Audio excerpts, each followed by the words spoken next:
होली के त्योहार नजदीक आने के साथ ही बाजारों में रौनक लौटने लगी है।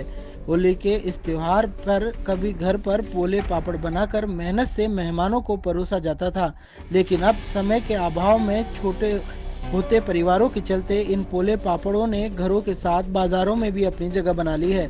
ये पापड़ जब बाजारों की ओर आने लगे तो इनकी तादाद और वैरायटी में भी परिवर्तन हो गया। अजमेर के कमंडलपुरा के साथ साथ अलग अलग दुकानों पर 30 से 40 वैरायटी के पापड़ देखे जा सकते हैं, जिनकी खरीद भी लगातार बढ़ रही है।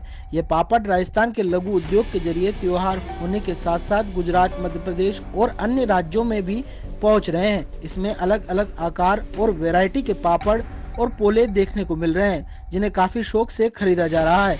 दुकानों पर खरीदने के लिए पहुंच रहे उपभोक्ताओं का कहना है कि आजकल दौड़ती भागती जिंदगी में कोई मेहनत नहीं करना चाहता और किसी के पास समय भी नहीं है और परिवार भी छोटे होने लगे हैं। ऐसे में अगर रेडीमेड चीजें मिल जाए तो उसे कौन नहीं खरीदेगा। ऐसे में यहाँ अलग वैरायटी भी मिल जाती है और मेहमानों को यह परोसने में भी आसानी होती है। इसी के चलते इनकी खरीद लगातार बढ़ रही है। तो वहीं दुकानदार संदेश ने बताया कि हर वर्ष यह पोले पापड़ दुकानों पर मिलते हैं, लेकिन कुछ मुख्य त्योहारों पर इनकी तादाद बढ़ जाती है। उन्होंने कहा कि होली, शीतला सप्तमी जैसे त्योहार और रमजान पर इनकी बिक्री काफी बढ़ जाती है और लंबे समय तक ये उपयोग में लिए जाते हैं। उन्होंने बताया कि पहले केवल मक्का चावल के पापड़ बाजारों में देखे जाते थे, लेकिन अब अनाज और व्यंजनों के पापड़ चिप्स बाजार में भी उपलब्ध हो रहे हैं। इन्हें अलग अलग रंगों और डिजाइनों में तैयार किया जाता है, जिससे यह दिखने में शानदार नजर आते हैं। आजकल घर पर लोगों से काम नहीं होता है, सबके बच्चे पढ़ाई के अंदर व्यस्त हैं। तो व्यस्त होने के नाते जो अकेली जो महिलाएं रह गई हैं तो उनसे अकेलेपन में काम नहीं होता है। इसीलिए क्या है कि दुकानदारों के यहाँ रेडीमेड आइटम लेना वो ज़्यादा समझदारी समझते हैं, क्योंकि घरों में बनाने में मेहनत भी खूब लगती है। रेडीमेड लिया, ready to eat, ready to cook, सीधा साहब है।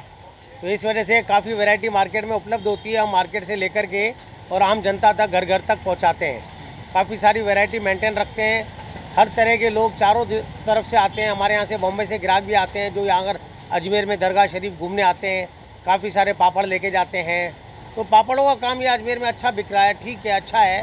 पर अब पहले की तरह पहले कुछ आम आदमी दुकानदारी बेचते थे, अब हर दुकानदार बेचने लग गया है। वैरायटी काफ़ी उपलब्ध है मार्केट के अंदर।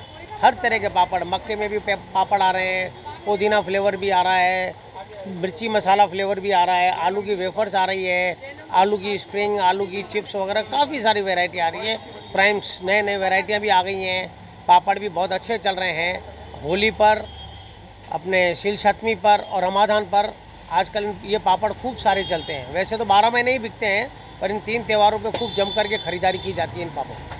हाँ, ये होली पर ही काम आती हैं और ये मिलन प्रोविजन स्टोर वाले की बहुत अच्छी स्वादिष्ट कचरियाँ, पोले पापड़ वगैरह बहुत अच्छे होते हैं, स्वादिष्ट होते हैं। सभी यहाँ से ही लेते हैं। बहुत अच्छी कचरियाँ वगैरह। वैरायटियाँ आपने क्या क्या लिया? हाँ, बहुत अलग अलग तरह की वैरायटियाँ, मैंने करीब 8-10 तरह की वैरायटियाँ ली हैं। तो पहले तो घर पे बनते थे, आजकल ये दुकानों पे। हाँ, तो आजकल घरों पे बनते नहीं है, कौन मेहनत करे, इसलिए बाजार में ही मिल जाते हैं, तो सब बाजार से ही लेते हैं।